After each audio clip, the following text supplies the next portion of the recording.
नमस्कार मंडळी, तूही रे माझा मितवा. या मालिकेच्या पुढील भागामध्ये आज आपण पाहणार आहोत की एकीकडे ईश्वरीने अर्णवसाठी कदाचित एक सापळा रचलाय.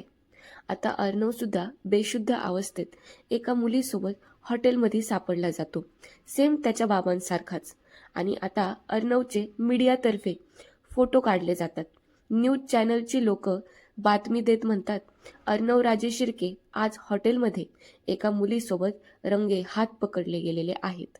आता तिथं ईश्वरी येते, ती सगळ्यांना थांबवते आणि सगळ्यांना तिथून जायला सांगते. आता अर्णव खूप घाबरून जातो.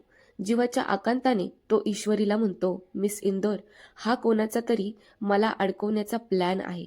मी काहीच केलेलं नाहीये. सेव्ह मी. आता ईश्वरी अर्णवला फोटो दाखवत एक्सप्लेन करत म्हणते, जसा हा आत्ताचा फोटो खोटा आहे तसा हा पण फोटो खोटा असू शकतो ना. सेम अशाच प्रकारे तुमच्या बाबांना आणि माझ्या आईला असंच बदनाम करायचा प्रयत्न केला असेल तर. माझी आई निर्दोष आहे सर. पण इथं आता ईश्वरीची आई खूप इमोशनल झालेली असते, कारण तिला तिचा भूतकाळ तिथं दिसायला लागतो. आता हा प्रकार पाहून मात्र अर्णव चांगलाच गंभीर विचार करायला लागतो. चला, ही ईश्वरी तर कायम तिची हुशारकी दाखवून आपल्या सगळ्यांचं मन जिंकून घेते, हो की नाही.